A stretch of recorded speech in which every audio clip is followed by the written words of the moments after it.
Hang on a minute. As this is decentralized, are we talking about a network without a central hub? Authority, like everything, all of these things are run by the people.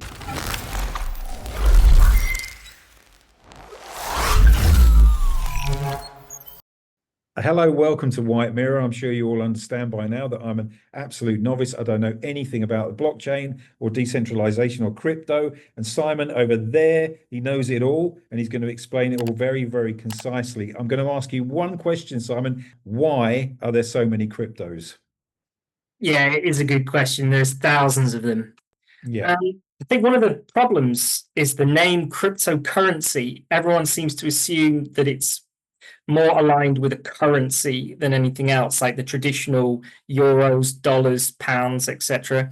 And if anything, that's not the best term for it, because people think, well, why do we need so many currencies?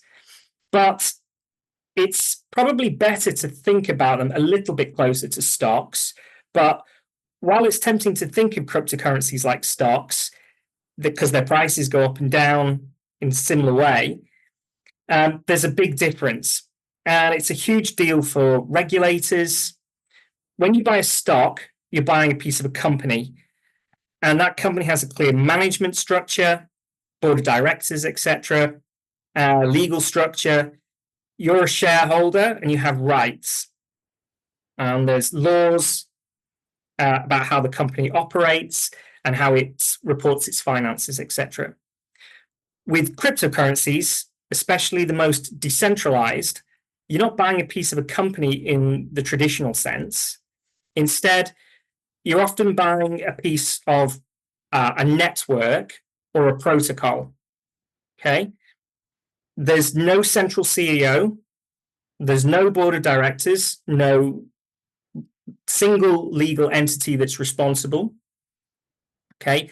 And this lack of traditional centralized issuer or a governing body is what makes them so different from stocks, and why regulators are kind of trying to work out, and only in the last sort of year or so have they managed to get a bit of a clearer regulatory structure around all this. But that's why it's been so difficult. That's why it's taken so long to come up with this framework.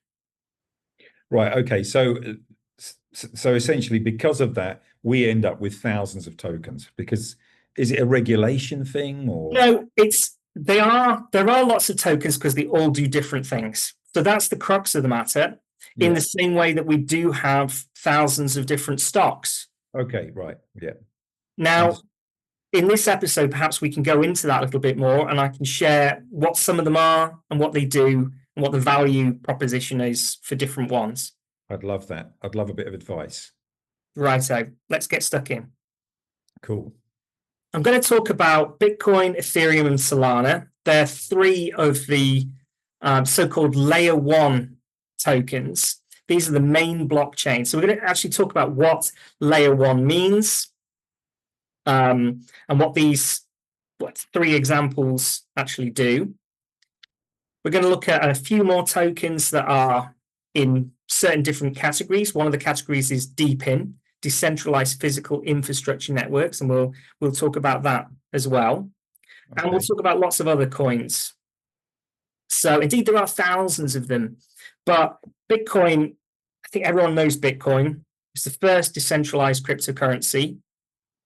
There's 21 million Bitcoin, which actually isn't that many in the grand scheme of things. Mm-hmm. If you think about how many people there are on the planet, 21 million doesn't go very far. Each person wouldn't get a whole Bitcoin.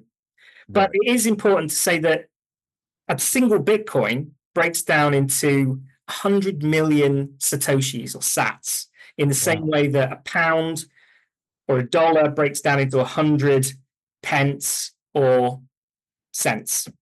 Okay. Same thing with euro, etc. So the difference here is that each Bitcoin has 100 million of those Satoshis. So you don't need to buy a whole Bitcoin. You can buy half, 0.5, or you can buy a much, much smaller percentage of a Bitcoin. So a lot of people think, oh, I can't afford a whole Bitcoin. It's quite expensive.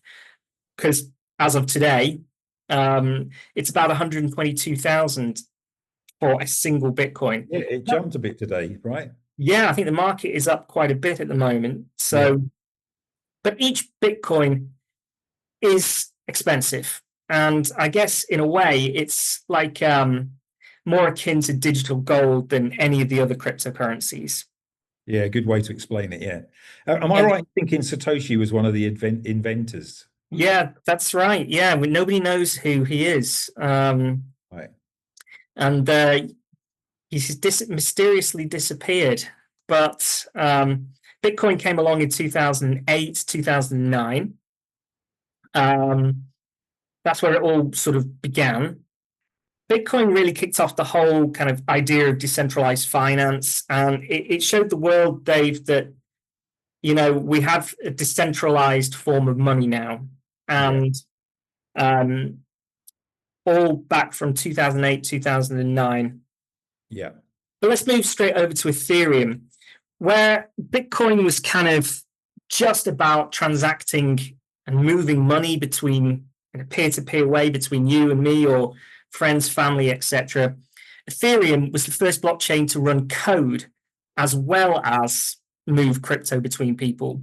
So it was kind of like an open code playground for building all kinds of blockchain apps. So same way we have a smartphone and loads of apps can sit on top of iOS or Android. Ethereum is the same thing for the blockchain. Of course, those things run, all that code runs in the blockchain. But it allowed things like dApps to come along, decentralized applications such as Uniswap, Aave, and Decentraland. And they're other tokens in their own right. It's important to say what a layer one blockchain actually is. So a layer one blockchain is basically the main platform where everything starts. It's like the base layer of a cake. It handles all the transactions, it keeps things secure, sets the rules of how the network works. And like I say, other projects and apps can build on top of it. But layer one is the real groundwork. That's where the transactions all happen. Okay, right. Understood. Yeah, and a bit different here now because I'm going to, as we go through the different tokens, when I showed you Bitcoin, we talked about there's only 21 million of them. They don't go very far. Each one's a lot of money. Now, instead of 21 million for the maximum supply of Bitcoin, Ethereum actually has 120 million. Right. Fair amount more. And as such, the price of each one at this point in time is considerably less, $3,000 instead of 122. Yeah, it's quite easy to see why. Yeah. Well, yes, on first inspection, you think if there's less coins, then each one will be worth more. But it's not just that, there's a lot more to it. But generally speaking, that would be the case. Okay, so let's move through. As I say, Uniswap is one of the decentralized applications on top of Ethereum. And you can actually buy that token, Uni. And Uniswap is, I guess the best thing is picture a digital marketplace where you can instantly swap one crypto for another with prices set by the crowd. And you haven't got any need to sign up or hand over your identity. It is a decentralized marketplace, a decentralized exchange. And there's the term DEX, DEX, decentralized exchange. And there's quite a number of DEXs all the way through blockchain. Uniswap was, I think, one of the first, if not the first. There are 1 billion Uniswap tokens, Uni. So again, each one, if there's 1 billion, there's going to be, again, it would be expected that each one would be a lot less. And indeed they are at the moment. They're $9.30 or around that on the 14th of July. Okay. So next one, Ripple, XRP. So with Ripple, you can think of a digital bridge that helps banks and businesses move money across borders in seconds. So you can sidestep all the delays and the high fees, etc., of the old school cross-border payment systems. Yeah. If anything, Ripple will replace quite a large chunk of Swift over the next or it would be expected. It is expected to. I think the community believe this will happen. The Swift banking system. Yeah, indeed. Cross borders allow you to get your money from one country to another. Right. So But it's going to be adopted by banking, is it? they believe so. Right. Nothing's for sure, of course, but at this stage, it does look like a lot of partnerships have been made. Right. Ripple has made good inroads to. So this one, I got to say, don't keep your cryptos in a wallet on your phone. That's all I can say about that. That was a mistake. Keep them somewhere safe. Which we'll go into at some point, yeah? Yeah, absolutely. There's different types of wallets and things, Dave. You have to be aware of them. I mean, at the end of the day, there are hot wallets, there's cold wallets. Some people do keep their phone their crypto on their phone. Indeed, it's not the safest way. Yeah. But, for certain types of transaction, it may be the way that we do it in the future. Right. Okay. Yeah. You probably wouldn't carry. I guess you bring up a good point. You wouldn't carry around with you your entire wealth in your pockets, would you, if you could? That's it. Yeah, that I had all of my XRP on my phone. Right. So we have specifically have cold wallets for larger amounts. People use it for that. Hot wallets are the things that are on your phone. Which I can see the benefit of. I really can. I mean, if you can, if you can use these things with your phone, it's incredible because you're stepping into the crypto, you're stepping into the cryptocurrency world. Yeah. And with XRP, that's obviously looks to me like the one that's really going to let us do that. Right. Just don't keep it all in one place. Let's have a look at Chainlink. Yeah. So Chainlink is, I guess, like a trusted courier that delivers real-world facts like weather or stock prices straight into the blockchain, into the apps, making them smarter and more reliable. So that's what the actual decentralized apps use to get information from the outside world. They tap into Chainlink. And this is what we call an oracle in blockchain speak. Chainlink is an oracle. There's 1 billion link tokens, again, quite a lot. And at the moment, each one is about $16. Okay. Yep. Let's have a look at Filecoin, Phil. With this one, you can think of a digital vault where anyone can rent out their surplus storage space, like their actual hard drive space. Oh, cool. And it creates a worldwide network for safety, keeping your files or photos and backups, etc., safe. So that's what Filecoin is for. You can buy space or you can rent space, and it's all decentralized. You could think of it a little bit like a decentralized Dropbox. Right. Okay.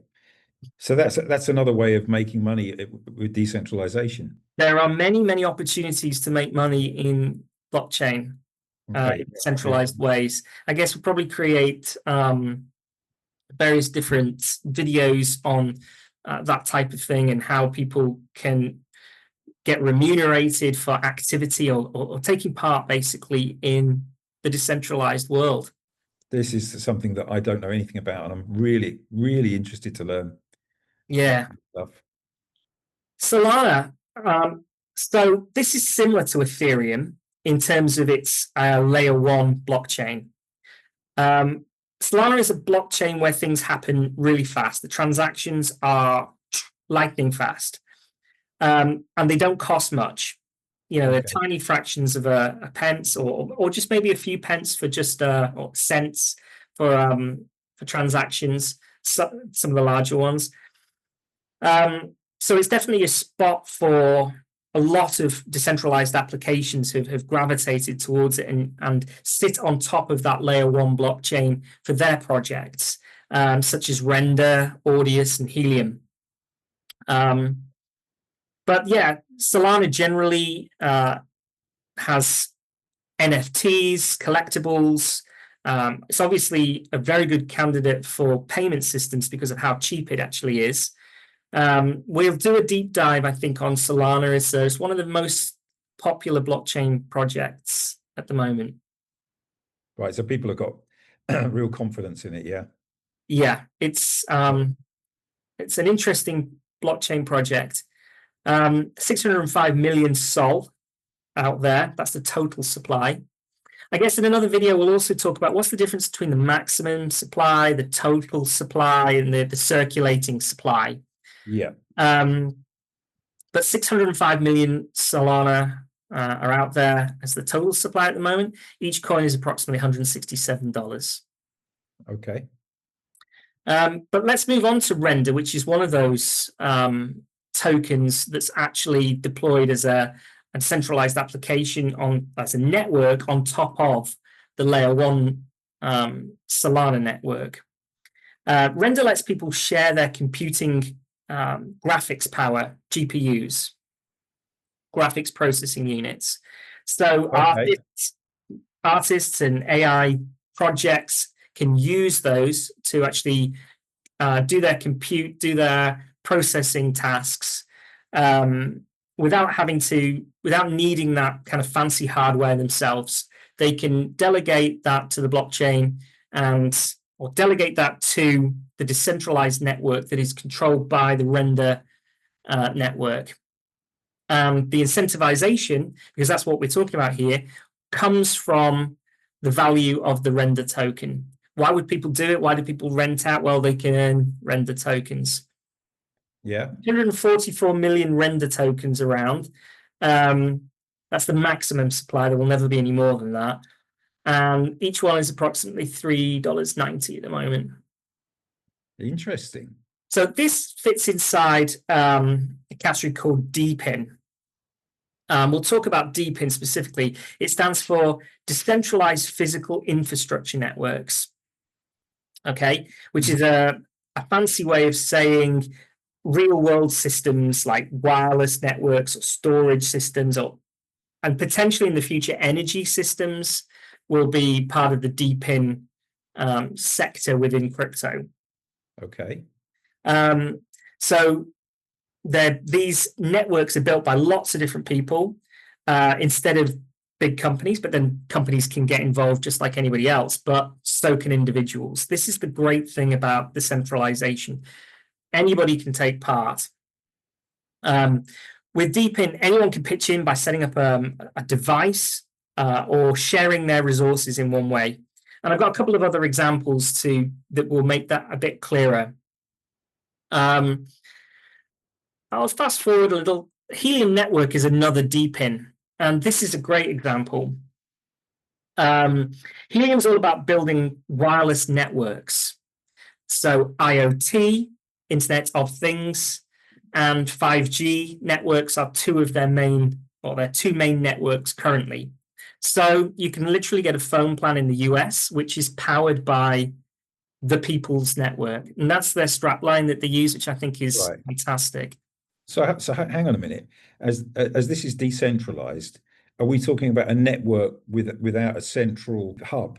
Authority, like everything, all of these things are run by the people in the community. Now that's amazing. So my understanding so far of this side, a network running from device to device, or network to network, like your Wi-Fi network to another Wi-Fi network. Is that right? Yeah, it's kind of like people set up the antennas on the outside of their homes, and they are providing the infrastructure that maybe some of the big network carriers would be doing ordinarily.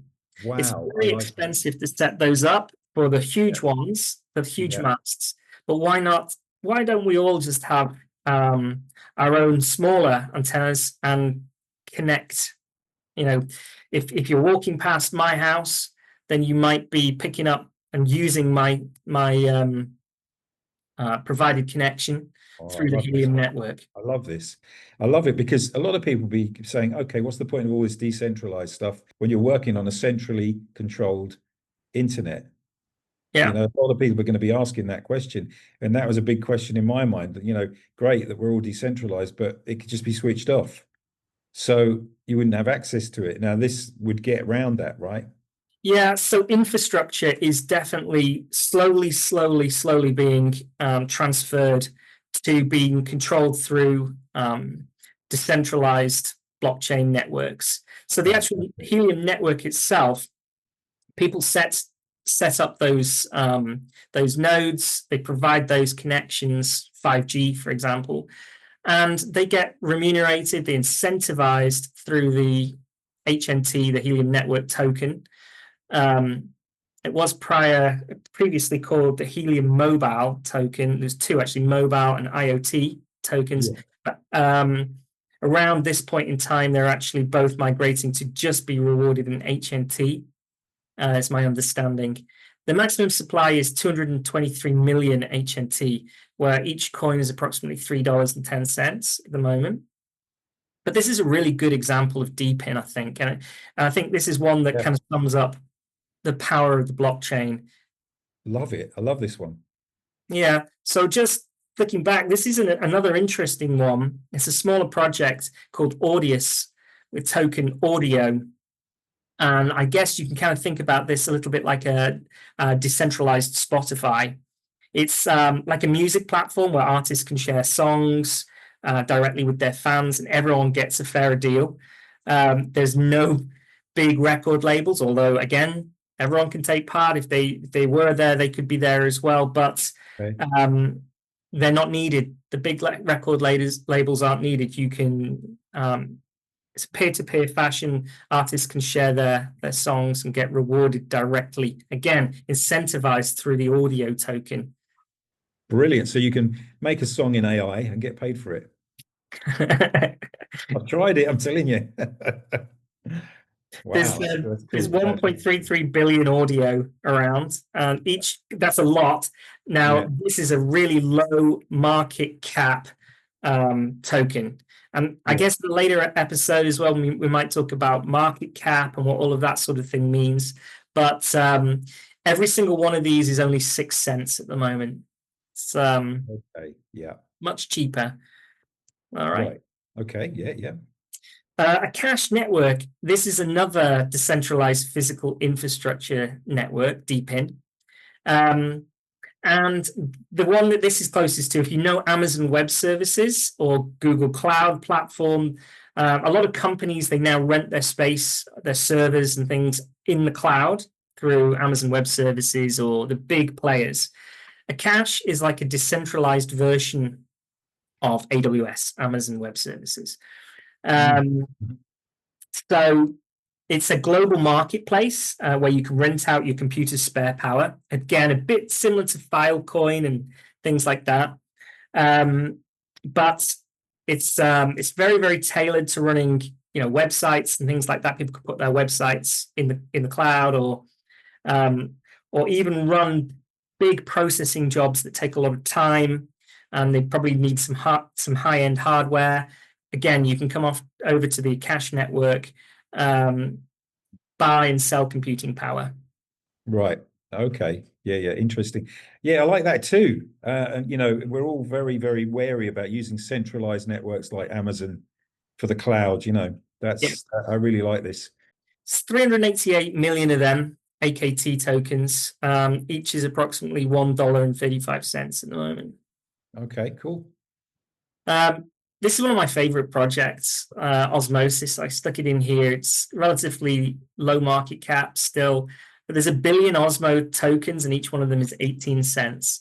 This is another DEX, a bit like Uniswap that we talked about earlier, a decentralized exchange. Again, people can swap tokens on here. If you've got one token, you want to go and swap it for another one, this is where you do it. Now, you can take both sides of this. You can either swap you go in there to actually swap your tokens, or you might become a liquidity provider. And this is really interesting. You can be the bank, you can provide the liquidity, and you can earn fees through providing, let's say, token A and token B, and people will use that liquidity to swap between. And as they do, every time an exchange might happen, there's a little bit of a fee that is generated.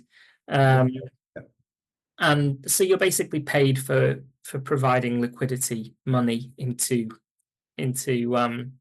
Osmosis. Right. Okay. That's Interesting. actually a central part of a lot of DEX is actually centralized Yeah. exchanges, liquidity pools. And we may do a specific episode on liquidity pools, Yeah. Dave. I think what's interesting about going through all these is I'm starting to get a handle on how you actually can earn some. You can earn how you can earn with this. In Yeah, the there's a lot going on.